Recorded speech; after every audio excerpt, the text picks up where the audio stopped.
आप देख रहे हैं नेशन रिपब्लिक न्यूज। शनिवार को बिहार हिंदी साहित्य सम्मेलन पटना में चर्चित लेखिका और प्राध्यापिका डॉक्टर करुणा पीटर कमल की पुस्तक नरेंद्र कोहली की उपन्यास में स्वामी विवेकानंद की जीवन चरित्र का लोकार्पण किया गया। इस अवसर पर डॉक्टर संजय सिंह, डॉक्टर पल्लवी विश्वास, चंदा मिश्र, विभा आजाद शत्रु, डॉक्टर अर्चना त्रिपाठी, कृष्ण रंजन सिंह, डॉक्टर मनोज गोवर्धनपुरी, प्रणव समाजदार नरेंद्र झा, अभिनय काशीनाथ पांडे समेत अनेक गणमान्य प्रबुद्धजन एवं साहित्यकार उपस्थित थे।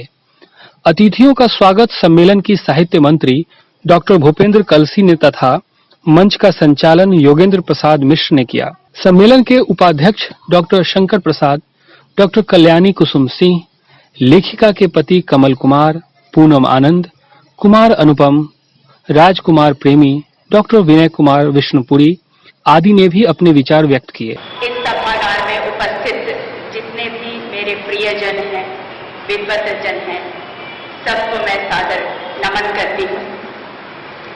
आपने अपना समय निकाला, मेरे इस उत्सव में अपनी सहभागिता दी, इसके लिए आभार।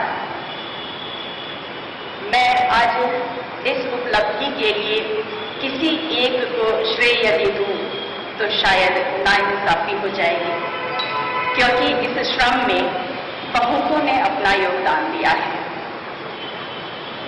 सबसे पहले परमपिता परमेश्वर की कृपा, मेरे स्वर्गीय माता पिता की कृपा आशीर्वाद, मेरे मातृतुल्य सास जी, ससुर जी और मेरे जितने भी प्रिय बंधु हैं, उन सबका मैं साथ और प्रोत्साहन सदा मुझे मिलता रहा है।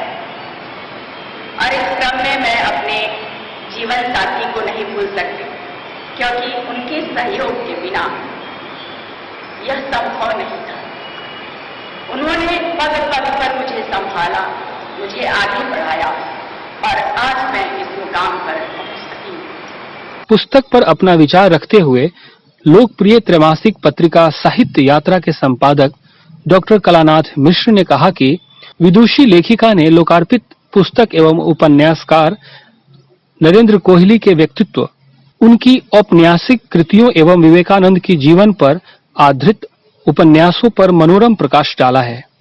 मित्रों देखिए, पुस्तक आज तो उत्सव का दिन है। आज पुस्तक पे बहुत कुछ कहना। जब पुस्तक को हम लोकार्पित करते हैं, विमोचन करते हैं, अनावृत करते हैं, वह मूल रूप से आज एक उत्सव धर्मिता का प्रतीक है। उस रूप में हम इसे देखते हैं। इसलिए मैं बहुत बहुत बधाई देता हूं लेखिका को इस पुस्तक के प्रेरणा के लिए। एक अच्छे विषय चुनने के लिए भी उन्हें मैं बधाई देता हूं और मैं आभार व्यक्त करता हूं उनके प्रति कि उन्होंने इस अकिंचन के प्रति उन्होंने अपनी इस पुस्तक को समर्पित किया है। तो इसलिए कई रूपों में उनको बधाई दूंगा। विषय इसलिए महत्वपूर्ण है कि जो कोई महान व्यक्ति होता है समाज में, महान रचनाकार और महान व्यक्तित्व के विशेष स्वामी होते हैं, उनके प्रति आम लोगों के मन में एक जिज्ञासा भाव होना स्वाभाविक होता है। और उनकी जिज्ञासा की पुष्टि के लिए जो उपन्यासकार होते हैं उनको विषय बनाकर जीवनी पर उपन्यास का जब सृजन करते हैं, तो जैसा अभी कलसी जी ने कहा कि बड़े द्वंद से गुजरना पड़ता है कि किस तरह से उनके संपूर्ण जीवन को उसमें समाहित करें। मैं यहां एक उदाहरण देना चाहूंगा कि खंजन नयन एक जीवनी पर उपन्यास था और खंजन नयन सूरदास में लिखी गई रचना थी और नाटक ने संभव उसको लिखा है। मैं उस रचना को देखने के बाद, पढ़ने के बाद मुझे थोड़ी क्षोभ, मेरे मन में एक क्षोभ हुआ कि जो दुर्बलताएं उनके व्यक्तित्व में, सूरदास जी के व्यक्तित्व में दिखाई गई है, उसके बिना भी एक बढ़िया उपन्यास का निर्माण हो सकता था। तो इसीलिए जो रचनाकार जीवनी पर उपन्यास लिखते हैं उनका एक दायित्व होता है, कितनी छूट वो ले सकते हैं। आप किसी पात्र पे आपको वैसी चीजें लिखनी है, किसी कल्पित पात्र पे आप लिख सकते हैं, लेकिन जब उस पात्र का एक छवि जनमानस में पहले से व्याप्त होता है, तो उस छवि का, उसके उस व्यक्तित्व का रक्षा करना आपका दायित्व बन जाता है और यह एक बहुत बड़ी बात होती है। जीवन का अलंकार होता है। और महादेवी ने तो कहा है अलंकार मात्र ही नहीं होता है, वह स्वयं जीवन होता है। अब साहित्य जीवन है इसलिए कि रचनाकार रचने की प्रक्रिया के क्रम में उस जीवन को जीते हुए और पाठक पढ़ने की जो प्रक्रिया है उस क्रम में जीते हुए पढ़ते हुए उस जीवन को जीते हैं। इसीलिए जब हम साहित्य का सृजन करते हैं तो आप एक प्रकार प्रवेश की बात हम लोग करते हैं, उससे होकर गुजरते हैं। विवेकानंद पर 3 पुस्तकों की रचना, उपन्यासों की रचना नरेंद्र कोहली जी ने की। बड़े मर्मज्ञ रचनाकार हैं और मैं समझता हूं एक ही जो बड़ा उपन्यास था उसी के 3 भागों में यह भी एक विषय था विचार का। एक तो था खुद अनोखो जानो न भूतो न भविष्यति, और एक उपन्यास उनका है दोनों कहा हो। अब ये 3 उपन्यास उन्होंने लिखे, लेकिन मैंने बाद में देखा कि जो एक मूल उपन्यास थे उसमें से कुछ अंशों को हटाकर संक्षेपित कर उपन्यास लिखा गया और दूसरा कुछ विस्तारित कर लिखा गया। तब यह भी देखना है लेखिका ने इस पुस्तक में, चूंकि पुस्तक मुझे पहले मिली है, मैंने देखा है इसमें उन्होंने इस बात का भी समावेश किया है कि उपन्यासिक प्रभाव का सृजन जो उपन्यास करता है वो क्या इन 2 पुस्तकों में कम हुआ या विवेकानंद के व्यक्तित्व का वैसा ही प्रभाव सामने आता है। जब धर्म संसद हुआ था परिचर्चा सब आप जानते हैं उसके संबंध में, लेकिन उनके वक्तव्य को जिस तरह से कोहली जी ने रखा और इस पुस्तक में भी उस वक्तव्य को उस तरह उतारा गया है, ये बड़े महत्वपूर्ण है। हर दृष्टिकोण से मैं कहूंगा कि पुस्तक पठनीय है। आज तो मैं केवल बधाई दूंगा और मैं उनकी एक पंक्ति कहता हूं कि साहित्य एक ऐसा दान है जिसे देकर भी हम पाते हैं और ऐसा स्वार्थ है जिसे पास रख करके भी हम कुछ देते हैं समाज को, लेकिन पढ़ने की एक प्रवृत्ति होनी चाहिए। समारोह की अध्यक्षता करते हुए सम्मेलन के अध्यक्ष डॉक्टर अनिल सुलभ ने कहा कि यह पुस्तक स्वामी विवेकानंद के चरित्र चित्रण के प्रसंग में होने के कारण विशेष महत्व की है, इसलिए यह बेहद महत्वपूर्ण हो गई है। यह अत्यंत प्रसन्नता की बात है कि आज इस पुस्तक के बहाने से 19वीं सदी के महानतम और प्रखर व्यक्तित्व की स्मृति ताजा हुई है, पर चर्चा हो रही है और उन पर या उन पर लिखे हुए एक बहुत ही महत्वपूर्ण साहित्यिक हस्ताक्षर मनीषी विद्वान नरेंद्र कोहली के उपन्यासों में स्वामी जी के जीवन चरित्र को ध्यान में रखकर जो पुस्तक लिखी गई है उसकी लेखिका विदुषी लेखिका कमल जी को बहुत ही हार्दिकता से बधाई देने की इच्छा होती है। उनके प्रति शुभकामनाएं देता हूं।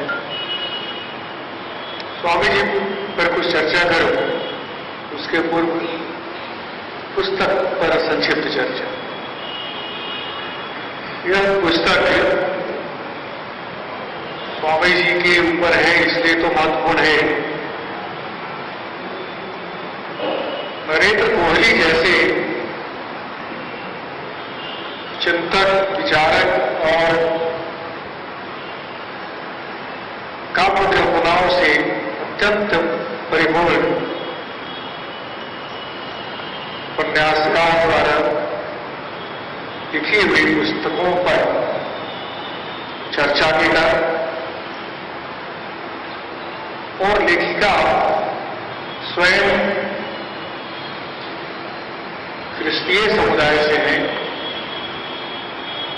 इसको लेकर के भी यह पुस्तक महत्वपूर्ण हो गई है। यानी कि मैंने इस पुस्तक के संदर्भ में 3 रेखाएं खींची, 3 बिंदु। आप इसके क्षितिज पर अगर दृष्टिपात करें तो 3 बिंदु दिखाई पड़ते हैं। एक स्वामी जी का जीवन चरित्र, दूसरा नरेंद्र कोहली की औपन्यासिक प्रवृत्ति और उनकी काव्य कल्पनाएं, और तीसरा बिंदु है एक ऐसी समुदाय से आने वाली लेखिका जो न केवल हिंदी में, प्रांजल हिंदी में, अबुझ स्वामी जी जैसे व्यक्तित्व पर लिखने उठाती है। इसलिए इस पुस्तक की महनीयता बढ़ गई।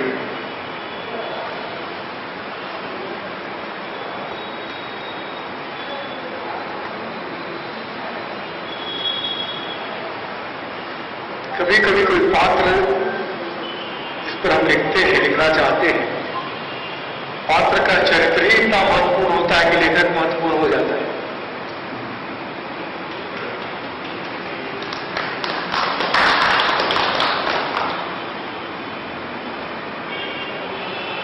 साकेत में जो लिखा कि राम तुम्हारा चरित्र स्वयं काव्य है, कोई कभी बन जाए सहज संभाव्य, तो व्यक्तित्व का आकर्षण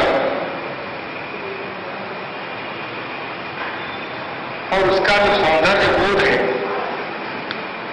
वो लेखक में कला और कौशल भर देता है। इसलिए राम कथा पर लिखी हुई कोई भी पुस्तक है अपठनीय नहीं है, सब में नहीं पठनीयता है। यह अलग बात है कि कुछ विशिष्ट कवियों ने राम कथा में विशिष्टता प्राप्त की और उनकी रचनाओं को संसार में प्रसिद्धि मिली। तो उसके आगे प्रथम कवि रचनाकार वाल्मीकि हो तो रामचरितमानस के रचयिता तुलसी जी हो तो या कंब रामायण आदि आदि कृतिवास रामायण, ये सब रचनाएं। स्वामी जी 19वीं सदी के एक ऐसे प्रखर व्यक्तित्व हैं जिन्हें हम भारतीय मनीषा के सबसे सफल व्याख्याकार कह सकते हैं। जिस प्रकार से उन्होंने वेदों और वेदांत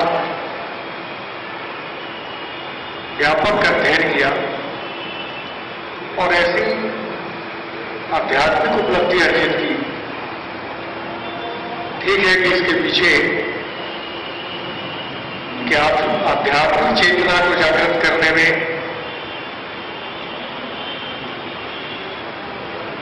रामकृष्ण जी परमहंस का ध्यान की भूमिका सर्वाधिक महत्वपूर्ण है। लेकिन नरेंद्र जो विवेकानंद का कुल प्रगत नाम है, उसकी अंतर चेतना, उसकी जिज्ञासा इतनी प्रबल है कि वह खींचकर रामकृष्ण तक पहुंचा। व्यक्ति अगर जिज्ञासु नहीं है, वो जानना नहीं चाहता है, तब तक अपने अभिष्ट को नहीं जान सकता, नहीं पा सकता। गीता में श्री कृष्ण कहते हैं मनुष्यानाम सहस्रेषु, लंबा श्लोक है कि हजारों हजार मनुष्यों में, अब उसको लाखों लाख कहना चाहिए, हजारों हजार मनुष्यों में कुछ लोगों के मन में तत्व रूप में स्वयं के बारे में या मेरे बारे में, यानी कि ईश्वर के बारे में, परमात्मा के बारे में जानने की इच्छा पैदा हो, और उन जानने की इच्छा रखने वाले हजारों लोगों में से कोई एक इस दिशा में कुछ पथ बढ़ाता है, और पथ बढ़ाने वाले हजारों लोगों में से कोई एक मुझे या स्वयं को तत्सह जान पाता है। तो जिसमें ये जीवन की अभिलाषा नहीं हो, वो अकुंठ अभिलाषा नहीं होगी, कामना नहीं होगी, तब तक कोई व्यक्ति उस स्थान पर नहीं पहुंच सकता। इसीलिए नरेंद्र जिस तीव्रता से रामकृष्ण के प्रति आकर्षित होते हैं, उतना ही आकर्षण नरेंद्र के लिए भी इनके मन में रामकृष्ण के मन में। और अगर नरेंद्र जिस दिन भी नहीं पहुंचते हैं संध्या गोष्ठी में, उस दिन रामकृष्ण बुला होकर के कुछ अलग होकर के। तो यह जो दो तत्वों के बीच जो आकर्षण है, वे दो तत्व उस रूप में प्रतिष्ठित होते हैं तब होता है।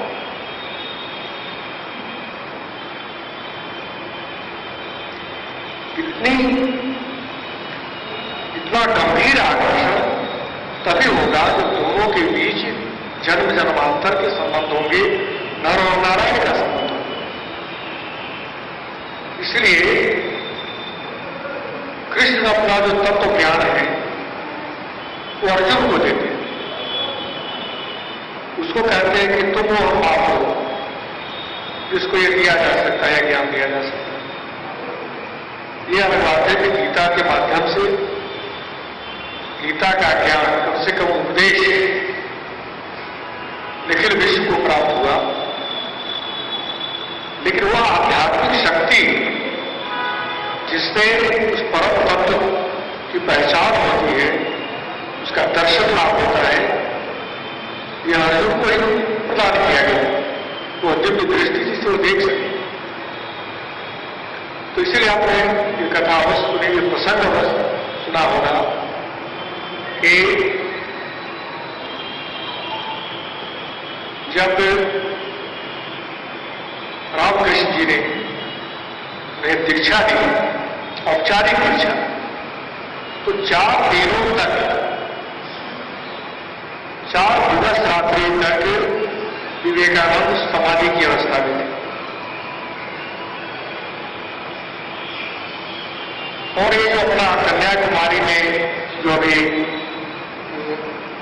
समंदर के भीतर वो जो जिसको विवेकानंद शिला कहते हैं, उस पर अभी एक मंदिर का भी निर्माण हुआ है। और वो युग शिला है एक प्रकार से, एक और साथ में एक और शिला है जिस पर महाकवि कंब की बड़ी मूर्ति स्थापित हुई और बड़ी। उस शिला पर विवेकानंद ध्यान में बैठ गए, तो 4 दिनों तक वहां भी ध्यान में बैठे रहे। तो ये 4 दिनों का ध्यान है, जो समाधि की अवस्था है, वह अवस्था होती है जिसमें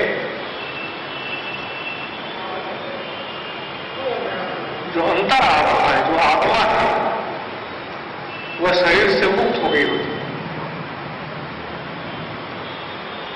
या उस आत्मा का परमात्मा से ऐसा एकाकार हो गया होता है कि शरीर का बोझ नहीं रहता। और सच पूछिए तो उस अवस्था में शरीर एक प्रकार से, देह जो है वो एक प्रकार से मृतावस्था होता है।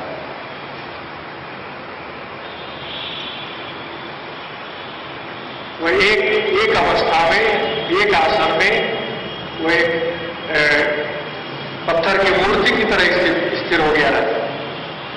वैसी अवस्था वो समाधि की अवस्था है। तो समाधि की उस अवस्था को प्राप्त करने वाले भारतवर्ष में अनेक मनीषी हुए। हमारे ख्रिस्तीय संप्रदाय के संस्थापक, जिसे हम एक अवतारी मानते भी हैं, ईसा मसीह, ईसा मसीह भी उस अवस्था को प्राप्त कर चुके थे जब वह अपने शरीर को जब चाहे वो छोड़ सकते थे, शरीर से बाहर निकल करके वो भ्रमण कर सकते थे। अंग्रेजी में इसको एस्ट्रल ट्रेवल कहते हैं। वो अपने शरीर से निकल करके पूरे ब्रह्मांड की यात्रा कर सकते थे, क्षण मात्र में कहीं से कहीं पहुंच सकते थे। और इसीलिए उनमें ऐसी शक्ति थी, ऐसी आध्यात्मिक शक्तियां थी कि जिसको चाहे जब चाहे स्वस्थ कर सकते थे।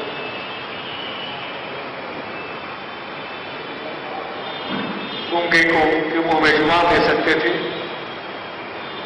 बहरे के कान में श्रवण शक्ति दे सकते थे, नेत्रहीन को के नेत्रों में प्रकाश दे सकते थे, कुबड़े को सीधा कर सकते थे, अस्वस्थ को स्वस्थ कर सकते थे। तो इस तरह की आध्यात्मिक शक्तियां अर्जित की जाती है, लेकिन उसके लिए कई जन्म लगते हैं। यह जो प्रक्रिया है जन्म जन्मांतर की, वो जन्मों की साधना के पश्चात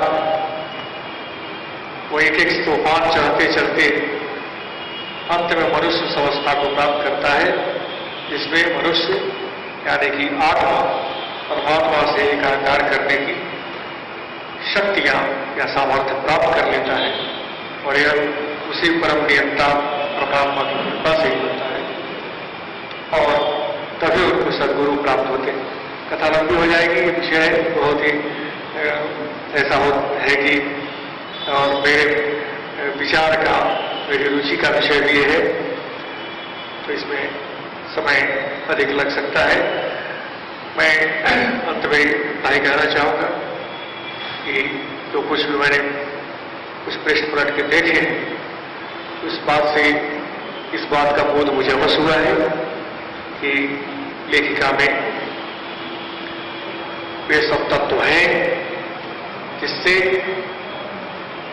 बड़ी रचनाएं हो सकती हैं। इनकी भाषा प्रांजल है और पठनीय भी है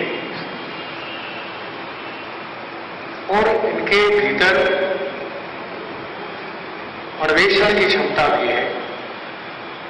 वह चिंतन है, वह पात्रता योग्यता है जिससे किसी विषय का, किसी घटना का, किसी विचार का, किसी संदर्भ का मूल्यांकन किया जा सकता है। और शोध करने के लिए, समीक्षात्मक टिप्पणी करने के लिए, समीक्षा लिखने के लिए, इस बात की पड़ताल करने के लिए इसमें कौन कौन से गुण हैं, कौन कौन सी वस्तुएं अंतर्निहित हैं, तो उनमें से उन चीजों की खोज निकालने के लिए जो शक्ति होती है, यही समीक्षा की शक्ति, आलोचना की शक्ति है। रचना साहित्य की सीमा अलग है, आलोचना की सीमा अलग है। तो मैं समझता हूं कि उस दृष्टि से सुबुद्ध लेखिका में वो पात्रता है, तो हम अपेक्षा कर सकते हैं कि आने वाले दिनों में इनसे और अच्छी पुस्तकें हमें प्राप्त होंगी। और ये निश्चित रूप से पुस्तक जो है, कलानाथ जी ने कहा, कलानाथ जी ने इसमें प्रस्तावना भी लिखी है। निश्चित रूप से प्रस्तावना ने इस पुस्तक का मूल्य को बढ़ा दिया है। भले ही उसमें भौतिक मूल्य जो भी टंकित किया गया हो, लिखा गया उसमें, लेकिन उनकी प्रस्तावना से पुस्तक का मूल्य बढ़ा है। और मुझे लगता है कि यह पुस्तक अनेक प्रकार से पाठक वृंद के लिए, पाठक समुदाय के लिए लाभकारी होगी। मैं इन्हीं शब्दों के साथ एक बार फिर से लेखिका को बहुत ही बधाई देता हूँ।